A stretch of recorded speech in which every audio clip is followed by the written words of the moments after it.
Hello, or probably as I'm meant to be saying, if I'm following the model of YouTube influencers, not that I would ever position myself or necessarily even want to be one of those, but I have been watching a number of bloggers online, and they go something like, "Hi guys, subscribe to my channel, welcome along," and there's this pretty energetic and pretty engaging and fast-paced involvement in whatever it is they want to say, usually incredibly well articulated.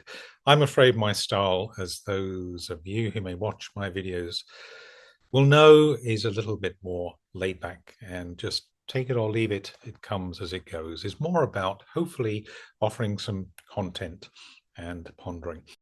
And today I want to launch a new playlist. It's something I probably really might have done quite some time ago because I don't think this is something that is very well addressed online um, in blogging and really in the trans world of forums and so on.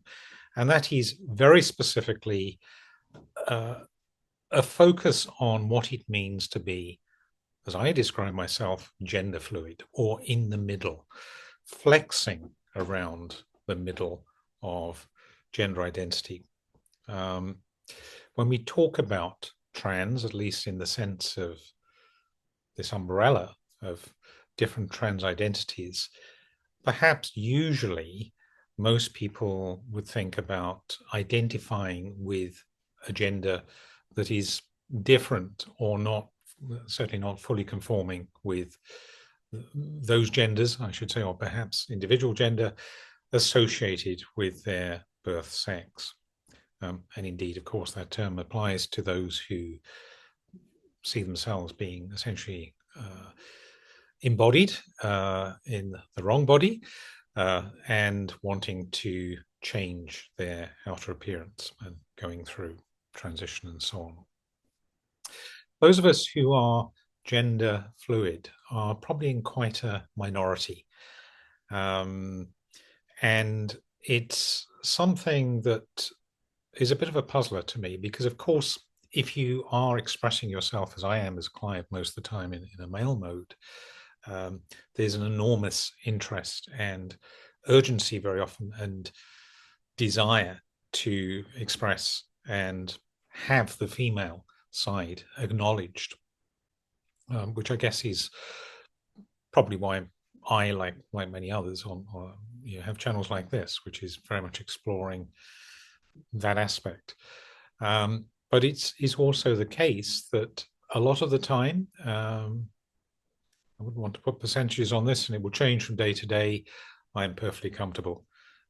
According to, if this were my permanent state, what would be regarded as a kind of binary cis gender identity, and in terms of how I feel embodied.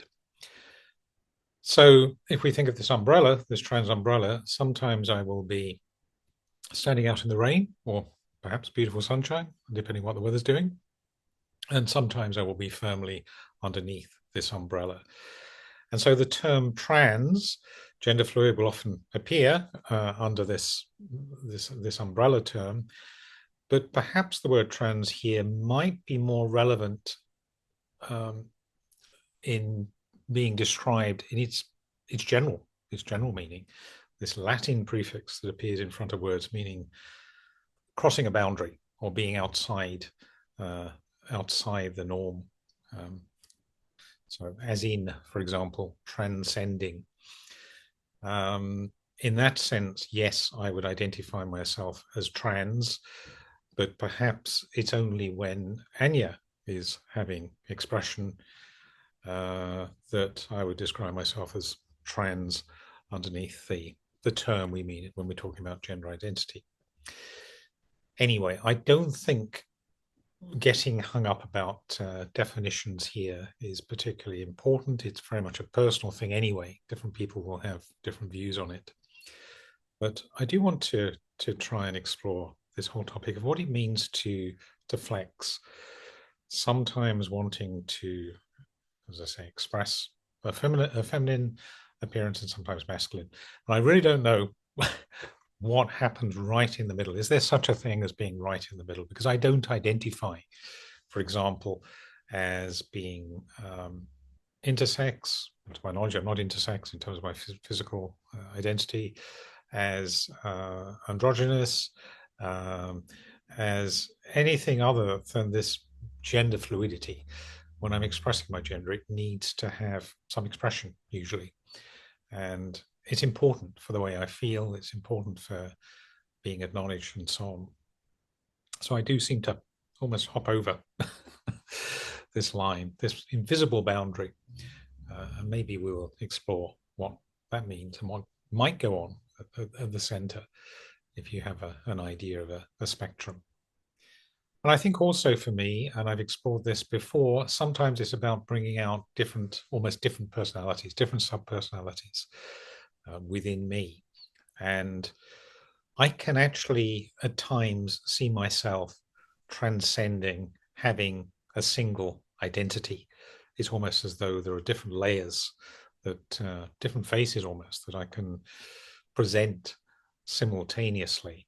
I've actually, just in the last couple of days, updated my Facebook page, my normal Clive Facebook page banner, to give a little illustration of that. I do occasionally allow Anya expression on that page, although it tends to be more of a general blogging and social media outlet for me.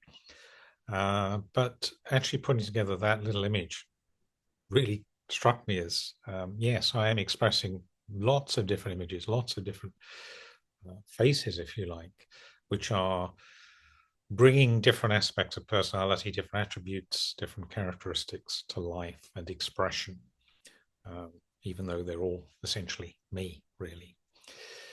So that transcendent aspect, and might give us another trans that I could identify with, or even transfigured. That would be going a little bit further, because that's talking about bringing light, divine light from within effulgence. So that's definitely a topic that interests me as well, and I'm sure I will reflect upon at some future time. So another thing that a lot of these YouTube influencers do very well, unlike me, is not waffle and go on and know when to stop. They're usually very succinct, to the point, and energetic. So I probably said enough for now, but it does seem to me that this is a topic, clearly it's very important to me, and it will be, I think, to many others if they are also identify as gender fluid, or whatever term they want to use to describe this flexing, this coming and going, even though perhaps even within the trans umbrella, it is, we would find ourselves in a relative minority. And I think that's possibly why there's relatively little that's actually presented about this online. So I will endeavor over the coming weeks, months, years, who knows, to try and offer some of my own reflections on that. And of course, as always, drawing on my own experience.